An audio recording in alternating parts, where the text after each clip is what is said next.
arrived back in August. Channel 2's Bill Spencer joins us live from Baytown tonight with this story. Bill? Jonathan, we're joining you live from right in front of the Briarwood Village Apartments, where Sierra Alexis Sutton is accused of shooting her boyfriend to death in the middle of the night while he was sleeping. But that is not all of it. According to court documents obtained by Channel 2 Investigates, she then hacked his body to pieces using a machete and then distributed those pieces to dumpsters inside that complex. What Baytown police say happened at the top of these stairs in apartment 302 is enough to chill your soul. Girlfriend's last wife killed him, shot him in his head, and then cut his pieces of his body. Man, it's sad though, man. How can you just chop somebody up like that? Now, 30-year-old Sierra Alexis Sutton stands charged with murder, accused of shooting her live-in boyfriend, Stephen Coleman, in the head while he was sleeping. There are some stories that stay with you.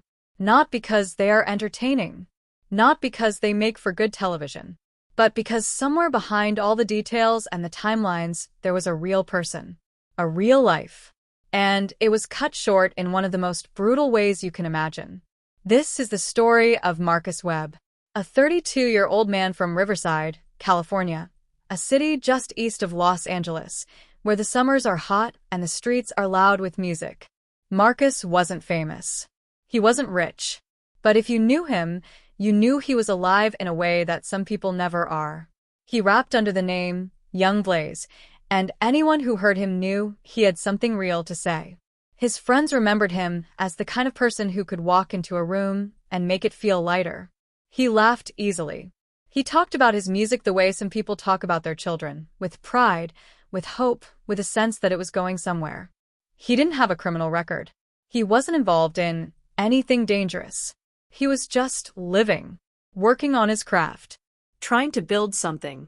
And then, one night in August of 2017, Marcus Webb went to sleep. And he never woke up. It started quietly, the way these things often do.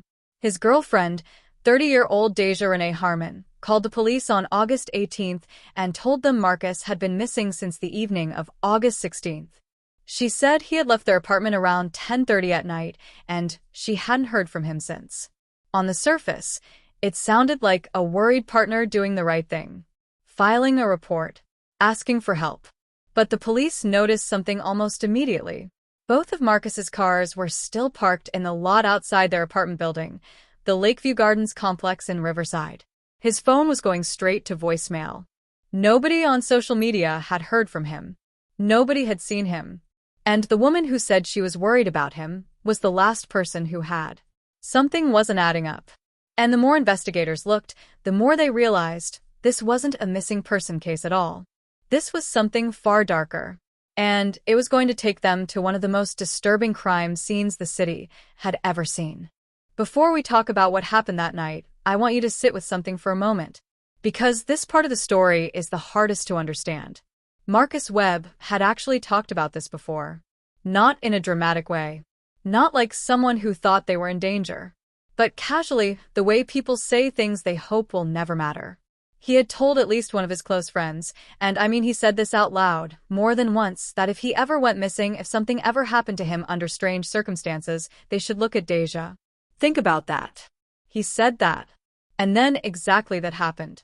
What investigators eventually pieced together, through witness statements, through physical evidence, through the words Deja herself reportedly shared with people in her life, paints a picture of a night that turned deadly over an argument.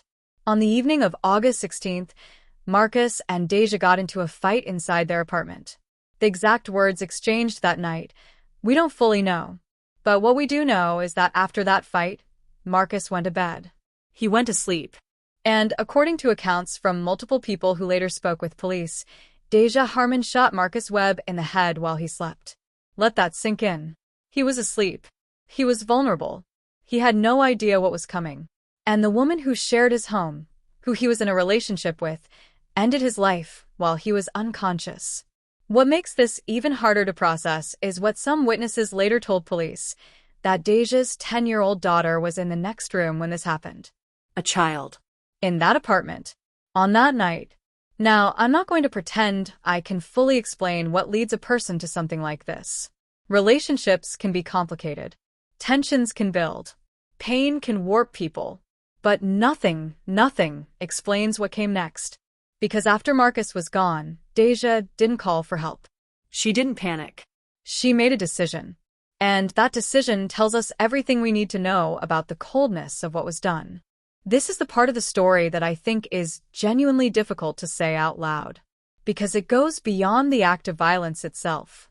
It speaks to something deliberate, something planned, and something that shows just how far a person can go when they are trying to erase what they've done. After Marcus was killed, Deja faced a problem. His body was there, in their apartment, and she needed it gone. According to the accounts later gathered by investigators, Deja found that she could not move Marcus on her own. He was too heavy. So, she made a decision that I think speaks for itself. She used a machete to dismember his body. Then she wrapped the remains in sheets and secured everything with duct tape. She placed the packages into garbage bags. And she loaded them into her Jeep. Then she drove to the dumpsters around the apartment complex and disposed of the bags. One by one. Like they were trash.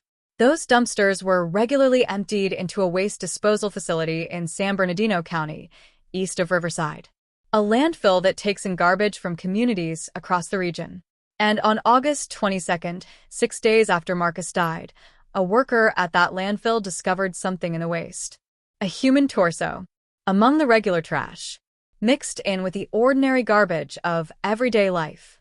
Police were called. An investigation was launched. And while DNA confirmation was still pending, investigators noted that the physical characteristics matched Marcus Webb's description closely enough to shift the entire case from missing persons to homicide. Meanwhile, surveillance footage from a nearby store told its own story.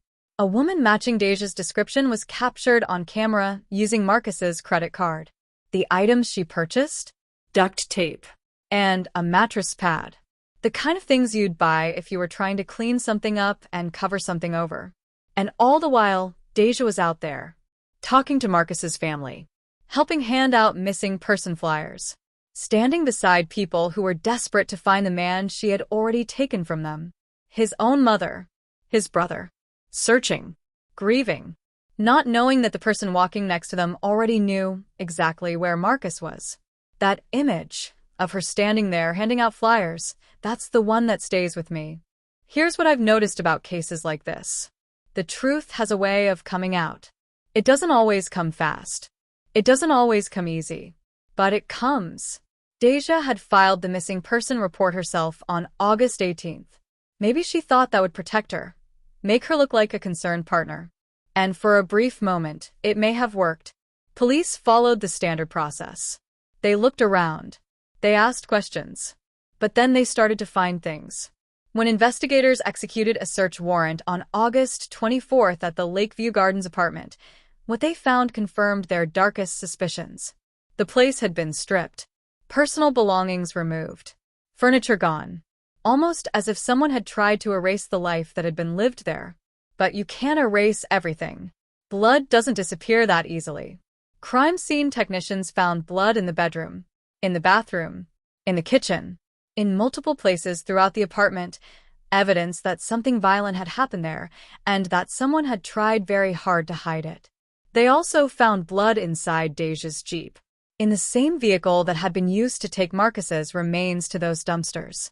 Around the same time, police were trying to speak with Deja. They scheduled interviews.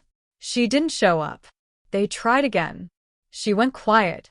She stopped communicating with investigators altogether. And then she was gone. Word started spreading among people who knew them. Friends began sharing things with police that they had held back or perhaps hadn't thought were important. Several people told investigators that Deja had admitted to them, in her own words, that she had shot Marcus, that she had told them what happened, that the little girl was in the apartment when it did. These were people who knew her, who were now sitting with that knowledge, carrying it, and eventually they brought it to the right people. A tip came in anonymous, from someone who knew where Deja had gone. She had left California. She had made her way to a suburb outside New Orleans, Louisiana, a place called Metairie, trying to disappear into a new city, trying to start over. But the Jefferson Parish Sheriff's Office was waiting. They took her into custody without a struggle. And when they did, According to those present, she showed no emotion, no remorse, just a neutral face, as if she was somewhere far away from what she had done. She was charged with murder, and the long road back to Riverside and to justice had begun. In February of 2019, a court in Riverside County sentenced Deja Renee Harmon to 45 years in prison. I want to say that slowly because I think it deserves to be said slowly. 45 years. For the murder of Marcus Webb. For what was done to his body. For the lies, the deception, the flyers she handed out while knowing exactly what she had done. The prosecutors built their case on everything. The physical evidence from the apartment, the blood in the Jeep, the landfill discovery, the surveillance footage of her using his credit card, and the statements from people who said she had told them herself that she pulled the trigger while he slept. It was a mountain of evidence. And when it was laid out in front of a jury, they saw it clearly. But I want to talk about the part of this story that doesn't end in a courtroom. Because Marcus Webb's family didn't just lose him once. They lost him in waves. First when he disappeared. Then when they found out how he died. Then when they learned what was done to his body. Then when they had to sit through a trial and hear it all described in clinical legal language. And then, in the years that followed, they had to watch this story get turned into content. Episodes. Segments. Entertainment. His family spoke out publicly about that. They said that the way the story was told in documentaries and true crime shows got things wrong. That it sensationalized what happened. That it turned their loss into a product. And I think that criticism deserves to be heard. Because behind every case we consume as a story, there are real people who are still living through it. Marcus's mother. His brother. His friends.